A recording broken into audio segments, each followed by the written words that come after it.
Welcome to The Making of a Nation, American History in VOA Special English. I'm Steve Ember. This week in our series, we begin the story of America's 37th president. I, Richard Billhouse Nixon, do solemnly swear that you will faithfully execute the office that I will faithfully execute the office of President of the United States. Of President of the United States. Richard Nixon was sworn into office on January 20th, 1969. Nixon began his presidency at a difficult time. American forces, allied with the Army of South Vietnam, were continuing to fight against the communist forces of North Vietnam. Thousands of soldiers and civilians were dying. The Americans and South Vietnamese were making little progress, and there were anti-war demonstrations in the United States.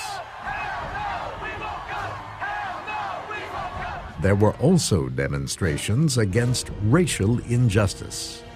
The issues that divided the nation also divided families and friends. At the same time, fighting the war meant there was less government money available to fight social problems. The last president, Lyndon Johnson, had proposed new legislation to help poor people and minorities. In some cases, Congress approved less money than he had requested. In other cases, lawmakers did not approve any money at all.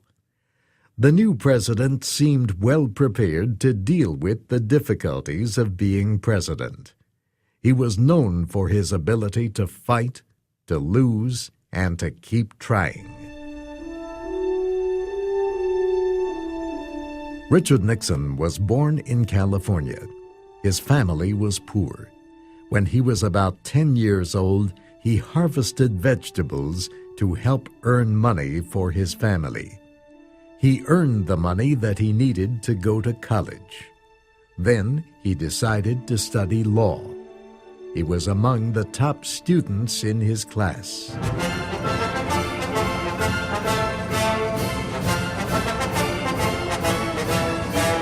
During World War II, Nixon served in the Navy in the Pacific. When he came home, he ran for a seat in Congress and won. As a member of the House of Representatives, Nixon became known for his part in the Alger Hiss case. I am holding in my hand a microfilm of very highly confidential, secret State Department documents. These documents were fed out of the State Department over 10 years ago by communists who were employees of that department and who were interested in seeing if these documents were sent to the Soviet Union, where the interests of the Soviet Union happened to be in conflict with those of the United States. Alger Hiss was a former official in the State Department. He had been accused of helping to provide secret information to the Soviet Union. He denied the accusations. Nixon demanded a congressional investigation. Other members of the House thought the issue should be dropped, but Nixon succeeded and led the investigation. While never convicted of espionage, Hiss was tried and found guilty of lying to a grand jury that investigated the case. He was sentenced to prison. Some Americans disliked Richard Nixon for the way he treated people during the investigation. They felt that some of his attacks were unfair. At that time, fear of communism was very strong. Critics thought he was using the situation for his own gain to improve his political future. In 1950, Richard Nixon ran for the Senate. Nixon, a Republican, competed against Democrat Helen Gahagan Douglas, a former actress and three-time California Congresswoman. During the often bitter campaign, he accused her of not recognizing the threat of communism in America. He also said that Douglas was pink right down to her underwear, a reference to her being sympathetic to communism. In response, Congresswoman Douglas gave Nixon a nickname he would never completely lose, Tricky Dick. Nixon won the election.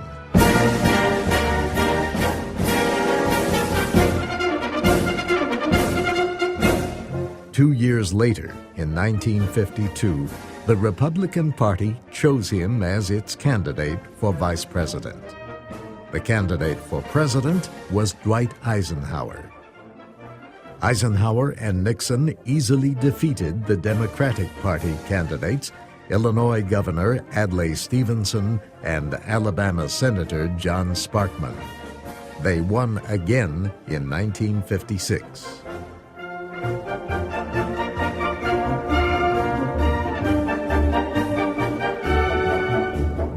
During his 8 years as vice president, Nixon visited 60 countries.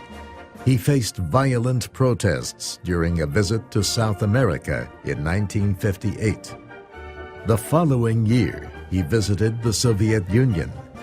He and Soviet Premier Nikita Khrushchev had what became known as the kitchen debate. It took place in Moscow as they visited a model of a kitchen that might be found in an American house. Давайте так, телевидение, конечно, можно, но телевидение можно выступать, никого здесь нет, а потом это положите на склад. The debate was about world peace. Nixon at one point told Khrushchev that he did not know everything, but there were light moments as well. Не уступает can match American lawyer. адвокату. No question about that. Вы адвокат капитализма, я адвокат коммунизма. Вот давайте мы посоревнуемся. All that I can say from the way you talk and the way you dominate the conversation, you would have made a good lawyer yourself. In 1960, Nixon accepted the Republican nomination for president. He had many years of political experience and had gained recognition as vice president. Many people thought he would win the national election easily, but he lost to the young John Kennedy. It was the closest presidential election since 1984. After losing to Kennedy, Nixon moved back to California. Then, in 1962, he tried to defeat Governor Edmund Pat Brown, a Democrat, and lost. In conceding defeat, Nixon gave a final press conference in which he told reporters, For 16 years, ever since the Hiss case, you've had a lot of fun. You've had an opportunity to attack me, and I think I've given as good as I've taken. I leave you gentlemen now, and you will now write it, you will interpret it, that's your right. But as I leave you, I want you to know, just think how much you're going to be missing. You don't have Nixon to kick around anymore. Nixon's political career seemed to be over. He moved to New York City and worked as a lawyer. But he made it clear that he was not ruling out a return to public life at some point in the future.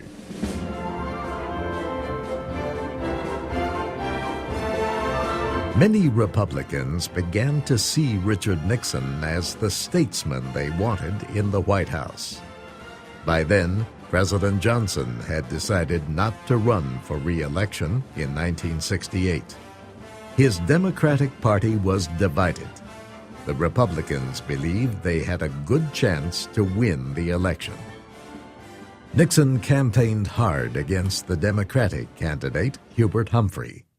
Humphrey was vice president under Johnson and had to defend the president's unpopular policies on the Vietnam War. Some Americans thought that the war should be expanded. Many others demanded an immediate withdrawal. Both Humphrey and Nixon promised to work for peace in Vietnam.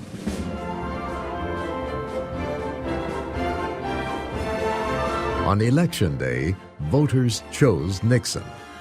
He narrowly won the popular vote, but collected many more electoral votes than Humphrey.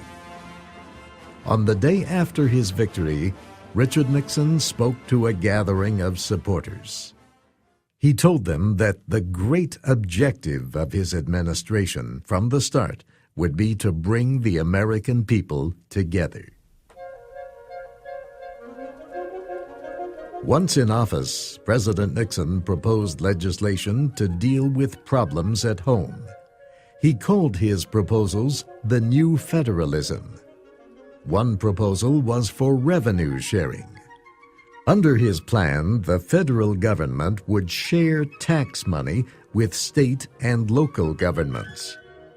For 3 years, Congress objected. Then, in 1972, the revenue sharing plan was finally approved. Lawmakers also approved legislation for some of Nixon's other ideas. One changed the way American men were drafted into military service for the war. The new law said young men would now have their names chosen in a lottery system. Many people had criticized the earlier system, which they said chose too many poor people and racial minorities. These were the men who were fighting and dying in Vietnam. Congress also approved a change to the Constitution to decrease the voting age from 21 to 18. Supporters of the amendment said if people were old enough to fight and die in war, then they were old enough to vote.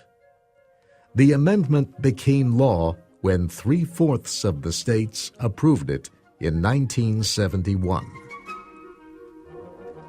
On another issue, Nixon proposed to build a system to defend against missile attacks.